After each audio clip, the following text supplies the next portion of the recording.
morning, class! E aí, bom dia, pessoal! Como é que vocês estão? Como é que estão passando aí nessa quarentena? Bom, espero que todos vocês estejam bem. Como vocês sabem, né, o nosso prazo de permanecermos em quarentena foi prorrogado e nós, como escola, estamos seguindo as instruções tanto do Ministério da Saúde quanto dos nossos governantes. Mas, pessoal, eu quero dizer para vocês que estou sentindo muita falta de vocês, sentindo falta de nós estarmos na sala de aula, de termos o nosso contato pessoal, das nossas conversas, brincadeiras, de poder estar esclarecendo a dúvida de vocês pessoalmente. Mas felizmente nós seguimos aqui com a nossa plataforma do eClass, onde nós vamos ter a oportunidade de dar continuidade aos nossos estudos de forma remota. Então, vamos continuar então? Let's go! Bom, galera, hoje nós vamos dar continuidade ao conteúdo da unidade 2 que nós estamos trabalhando. Nós vimos até então o Past Continuous, que é o passado contínuo, em que nós usamos ele para falar de ações que estavam acontecendo no passado, ações que estavam em progresso. Por exemplo, I was watching a movie yesterday. Eu estava assistindo um filme ontem, então algo que estava acontecendo.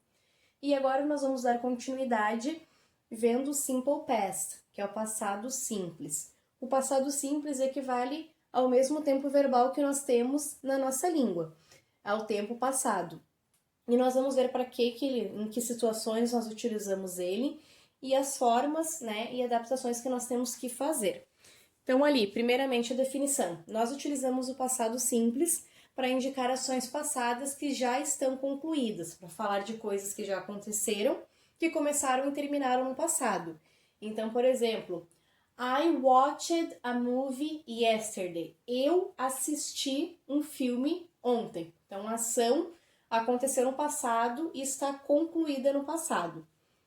E nós vamos ver agora que quando o meu verbo passa para o passado e eu preciso fazer uma frase afirmativa, esse verbo ele vai sofrer uma transformação, porque ele está indo para o passado. E quando isso ocorre, ou ele se torna um verbo regular ou um verbo irregular, certo? Vamos ver a diferença então? Então ali, os verbos regulares são aqueles que, quando a gente põe ele no passado, ele apenas recebe o acréscimo de uma partícula para se tornar um verbo no passado.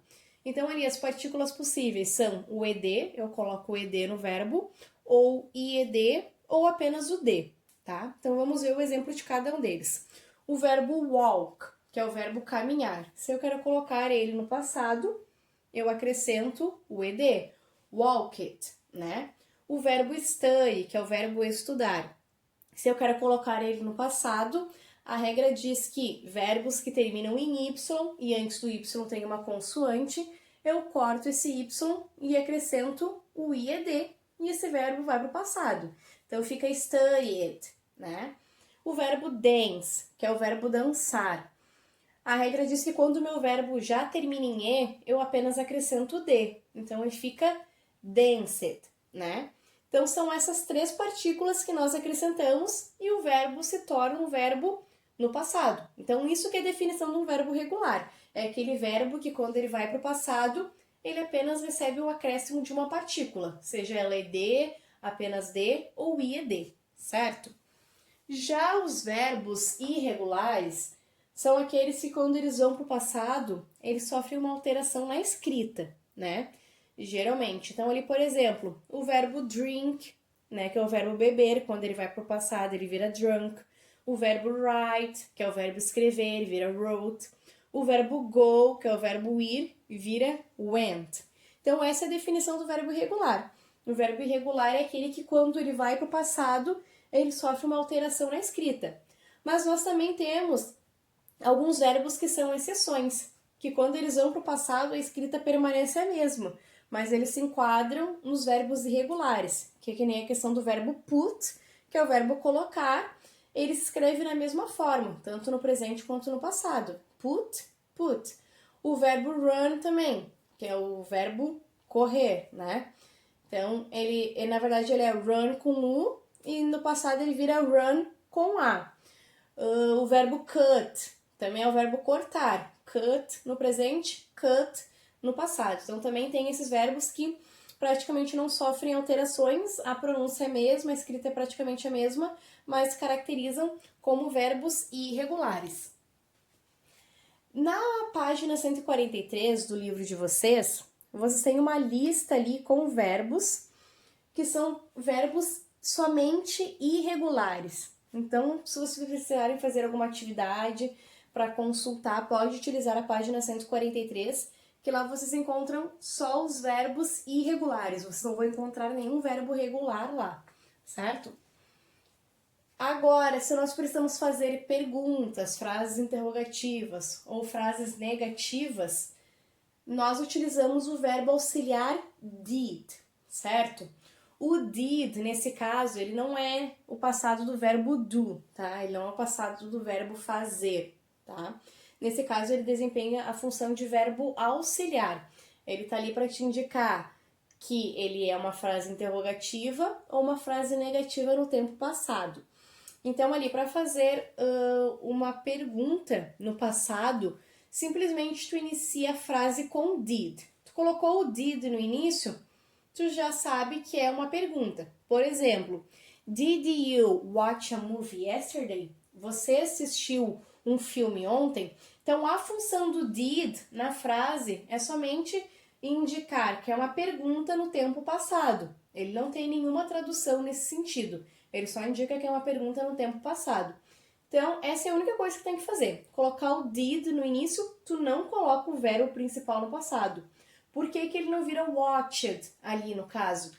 Porque o did já está indicando que é passado. Então, tu não precisa modificar o verbo principal. Só coloca o did no início e copia o restante da frase igual, obviamente com ponto de interrogação, certo?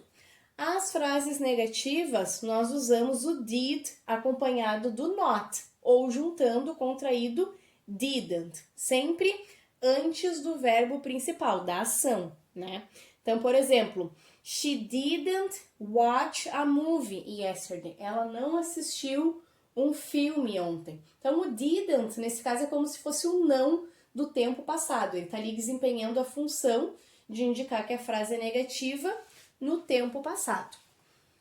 Então, aqui nós temos a conjugação do verbo dance nos três tipos de frase, tanto afirmativa, negativa quanto interrogativa.